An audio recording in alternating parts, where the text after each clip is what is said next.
homeless, living through aunt and uncle's houses. And so we jumped around so much, it was kind of normal to me, but when you get off the bus and you're in front of your house and it's just a black charcoal, kids pick on you and stuff. So growing up in that, I come to Japan, and then right after high school, and I'm seeing this new world. And so after the end of the 3 months, I wanted to live it. I was like, this place is so much more fun. There's so many more opportunities, such a small country. I'm trying to figure it out. If you get married, you get a visa, but I'm only 18. I ran into these military guys at Yokohama station, and they're like, yeah, we're in the military, Yokosuka. We have bases all over Japan. I was like, okay. So they just let you live here? He's like, yeah, we're here for 3-4 years. I went straight back to the States. I went to the Army recruiter, Marine recruiter, Air Force, and Navy. Joined the Navy and did boot camp. They told me there was a new program called a striker. At first I said, I want to work with weapons. I'm a country boy. I like to shoot. I know guns. And they're like, there's no job like that. MP is like, it's just a temporary placement thing. There's no actual job. I was like, that's kind of weird.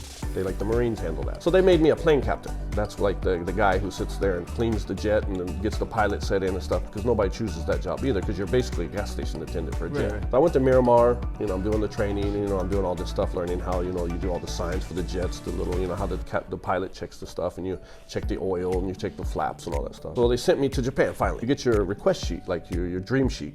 They were like, 3 locations you prefer. I put Japan, Japan, Japan. No, you did not. No, you did not. I said Japan. They were like, you want to go to Japan? And I was like, look, I live there. And they were like, well, okay, that's even better. If you've already been there and you want to go back, that saves us the risk of, putting somebody that doesn't want to be there. They send me to Atsugi, and I sign in, and they were like, why are you here? I was like, that's what my orders say. And they were like, this is a decommissioning squadron. We don't need you. We're decommissioning. We're sending everybody back. You got your new orders. You're going to Miramar to take over shore duty at the reception desk like thing. I was like, no, I'm not. And they're like, your orders are in. I was like, I want to stay here. This is why I joined. They're like, you want to stay in Japan? You're giving up shore duty? I was like, can I see the CEO, the XO, whoever? So they set up a meeting. I go in the CEO's office, and he was like, so you're the guy. I was like, you're new budget. I was like, yes, sir. He said, you're the guy giving up shore duty. Your first tour, your first, year in the military, you're giving up a shore duty to stay in this country. And I explained my whole story. Girlfriend in high school, come to Japan. He's like, I have one job. It's on the carrier, USS Independence. But you will be a striker going to a carrier. Just so you know, you will be doing the worst jobs.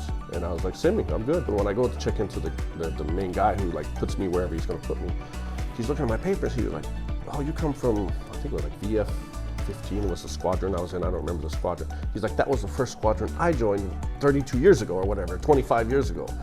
And I was like, oh, really? He was like, yeah, I can't believe they're still around. That was like almost 30 years. And I was like, oh, they're decommissioning, that's why I'm here. Oh, yeah. And he was like, oh, that makes sense. He was like, what do you want to do? I was like, I want to work with weapons. But they said that's not a job. He's like, of course it's a job. He's like, tell you what, hold on. He calls the weapons office. It's like the 3 different, there's bombs, there's guns, and there's like these things.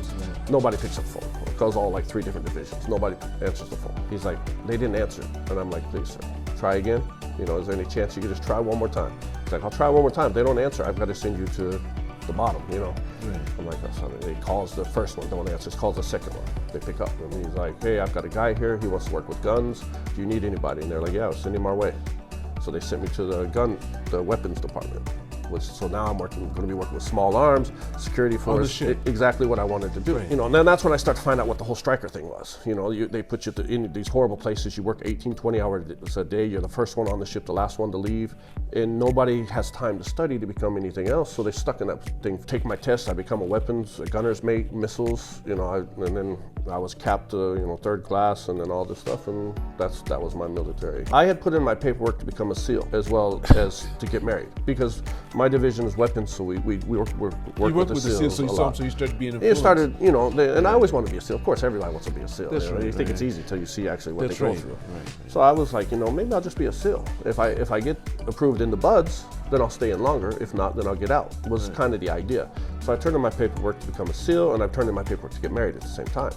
So the gun boss called me to the office. He's like, hey, I have two applications here. You can only choose one. He's like, you can't be a SEAL married to a non-American citizen. So I declined the buds, and I went. I'd already passed like the test for the pre-testing stuff, stuff. And at the time, I was in shape. I was training all the time. I was in the martial arts, so I was pretty healthy at the time. Started working construction. Started digging gas pipe hole lines, for here in Japan. Yeah. I wasn't learning the language. I was just digging holes, like living in Missouri. I'm just building houses. I'm not learning. I'm not talking to nobody. My friend who owned the restaurant in Yokohama, he was like, hey, you can work here if you don't want to learn the language. And so after I'd finished the gas in the gas company, I'd get up at 4 in the morning, 5, get on the train, be there by 6, 6:30, dig holes until about 7 or 8. Then I would go to a bar in Yokohama and work from like 10 to 12. After a year, I quit the gas company and just focused on the bar. And that's when I started meeting baseball players for the Yokohama team, because they would come in because I spoke English, so they would come in and they would eat. The restaurant was good. It's a very famous restaurant. And I got scouted out a few years after that to run a club in Yokohama. And then that's when that shifted over to the club. So I took over the club, and one of the biggest clubs, we were pulling in 2,000 to 3,000 people on a Thursday. It was a huge club. And then that's kind of where that hall started expanding. Baseball players coming in, athletes, celebrities coming in, because you're running a club and you have all these different people that come in. I'm doing interviews, I'm doing TV stuff. I have my picture on the train, like most popular face in Yokohama. After all the club stuff, I was helping out baseball players. And one of my guys, he was a difficult person, Marc Kroon, he was a pitcher here. And he didn't eat Japanese food. He refused to eat anything Japanese. It was only steaks and pizza and stuff. So he was losing weight. The other players didn't want to hang out with him. They didn't want to deal with him because he was so difficult.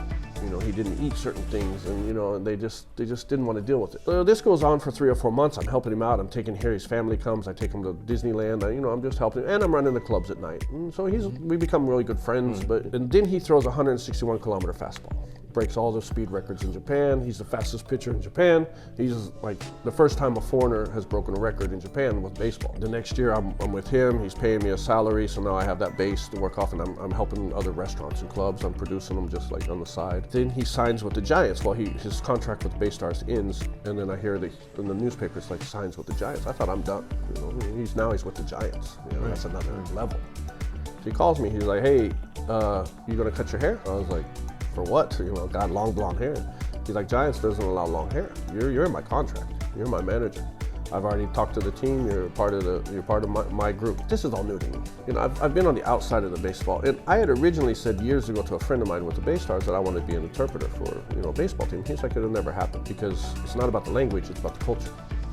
They need to make sure you understand, because you're teaching these guys how to respect people, how to not embarrass themselves." The first year, and then the second year, more players. Kroon retired. The team came to me and they were like, "Hey, we want to hire you as an interpreter." Dream come true. That's what I've been trying to do. I declined it. I've been taking care of players for now 4 or 5 years. They changed teams. I was just like, I'm done. I'm moving away from sports. It's just, I can't rely on this. Earthquake, the old nuclear thing, all that stuff was going crazy. Everybody's canceling. Nobody wants to come to Japan.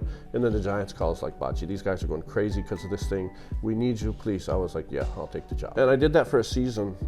And then another player came to me, Rami, the ex-manager of the Bay Stars. He came and he's like, "Hey, I'm coming back next year. We want to bring you back as manager." So I quit the Giants and went back to management. I was doing management for these players for a few more years, and about 6, 7 years ago, one of my guys, Andrew Jones, who's played for the Braves, he's a Hall of Famer. Well, he retired because he left Japan. Maybe it's time for me to do something, try something new. I just put the feelers out. Jaguar Land Rover reached out, and the president was like, "Come work for me. You have a lot of connections. You've already introduced us to several athletes, over the years." Hired me as a consultant to help with celebrities and athletes and finding ambassadors. So it was like a 3-4 month contract, and that turned, I think I'm on almost 8 years now. And also Calvin Klein, Everring, these companies reach out to me, and now I consult for all these different companies.